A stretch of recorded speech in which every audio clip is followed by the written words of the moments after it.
You must always probe a child at the level or slightly above the level where the child is at to stretch him a little bit. Don't probe him by asking him questions that are way above his level. But the Q&A method is the best probing technique. But the Q&A must be asked in a lot of love. So the child must not feel put on the spot, intimidated, threatened. Ideally, there's good eye contact between the father and the child. There's a warm expression on his face. And so let's say the chapter is, I don't know, Job 23, where Job says, when he's tried me, I shall come forth as gold.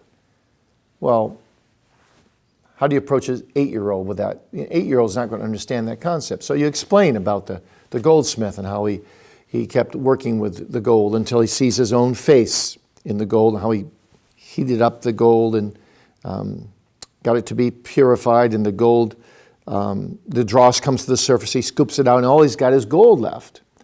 And then you say, well, that's what the Lord does in our lives through trials and problems. He takes away our sin, and he makes us humble before him. He teaches what sin is and how bad it is. And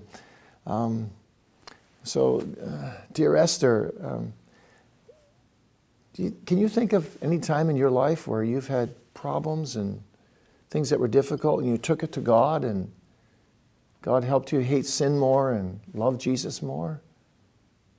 And you just wait for an answer. And if she doesn't give you an answer, then you say, well, I can tell you a time in my life.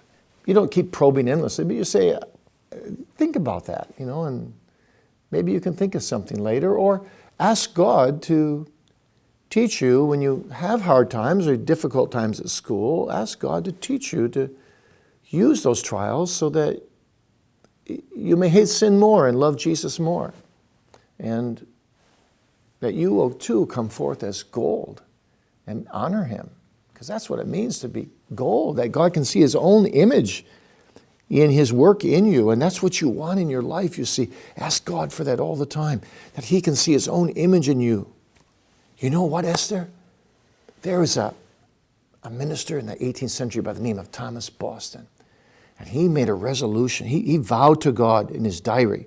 He put down, Lord, wherever I go, I want to leave the aroma of Christ behind, the smell of Christ. So when people see him and hear him, they feel like they've been with Jesus.